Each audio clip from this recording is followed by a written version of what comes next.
What's up with it, people? We back with another one, man. We back with another one. We 43 days away from a big fight. Errol Spence, Terrence Crawford. It's cracking. So check it out, man. Hey, I wanted to do a video, man, because I had just seen Derrick James, man. He just did an interview pretty much saying exactly what I was saying the other day about, just people not really being able to see what Errol Spence do and, his style and all that. So I just wanted to show y'all the interview, man. So check this out, man. It's crazy because I posted the interview. I posted my video like 2 days ago, and this video just dropped 10 hours ago.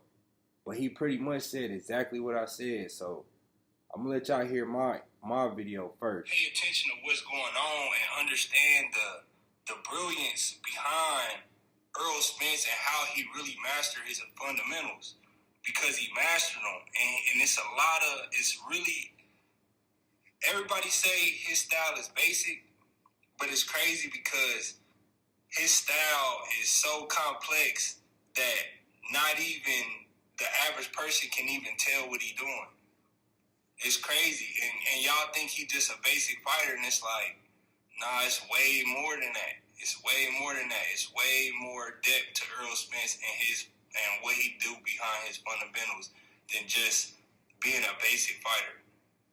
And so that was my video. So like I said, man, I posted this video 2 days ago, and then this is what Derrick James just did in an interview with Drew Titan. Shout out to Drew Titan too, man. I don't know how the internet politics work or whatever, but I'm just trying to find my lane, man. So I appreciate the interview, and shout out to you for it. But this is what Derrick James said.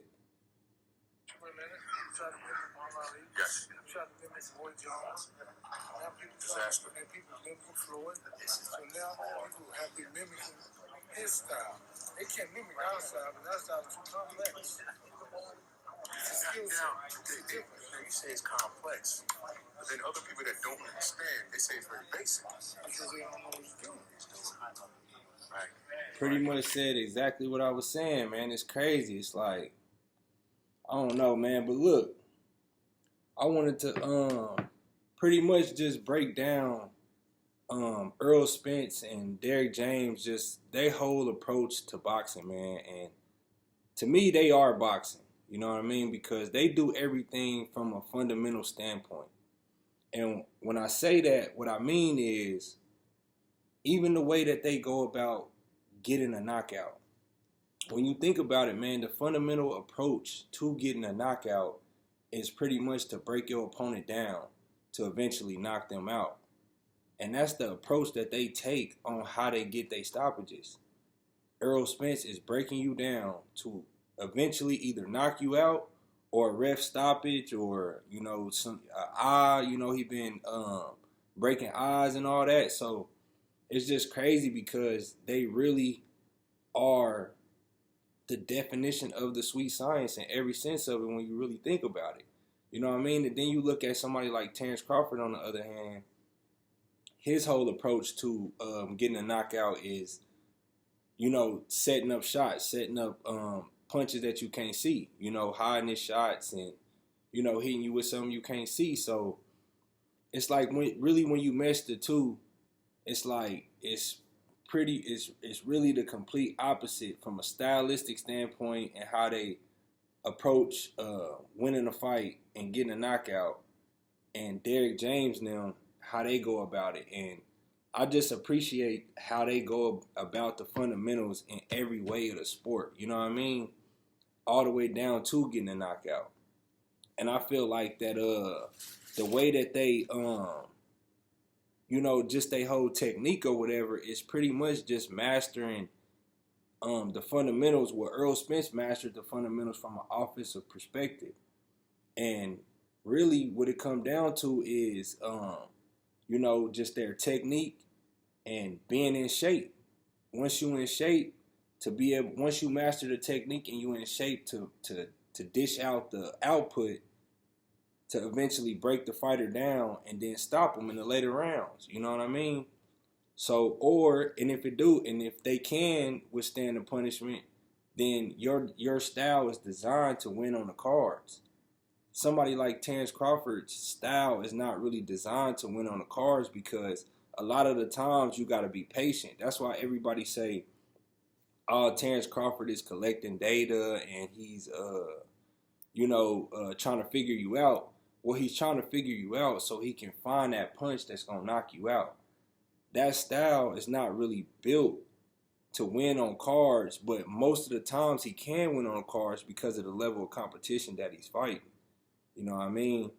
So I say all that to say, if you just look at the Mikey Garcia fight, everybody say, "Oh, Errol Spence decided to box in that fight." Errol Spence always boxes. He always boxes. Like, no matter what style he come to the ring with, he's always boxing you. But the difference is, when Errol Spence, it was the approach that he took in the Mikey Garcia fight. Usually in his fights, Errol Spence is using his jab, and he's coming forward and he's closing distance to knock you out. I mean, to get on the inside and dominate you, because he can dominate on the inside. So when you're thinking about it, from their approach to the fundamental way of getting a knockout, what's the easiest way to do that? Get on the inside and dominate where Errol Spence can dominate, and then he can start breaking you down and knocking you out. So the only difference between the style of Errol Spence was, in the Mikey Garcia fight, he didn't decide to take a step forward. You know what I mean? He just didn't. He decided to fight that fight right in mid-range. If you think about it, Errol Spence's best weapon that he got is his jab. And the reason why is because he's using his jab to either usually to close the distance, to walk forward and get on the inside of you and dominate you. But in that fight, when you at mid-range, the punch that's open the most is the jab. So he threw damn near 100 jabs in that fight against Mikey Garcia and was using his feet to step in and step out of range, because that's the approach that he was taking on the fight. But his style never changed. The only difference was he wasn't coming forward. So as you coming forward, your jab is no longer available as the gap in the distance closes. You know what I mean? Once the distance closes, the jab is no longer available. So once you widen that gap and you stay right there, the jab is always there. So it looked like he won the fight off of the jab, and it looked like it was different than what he normally do. But he's punching with the punch that's fundamentally the best option in whatever situation he's in. That's why he is the sweet science.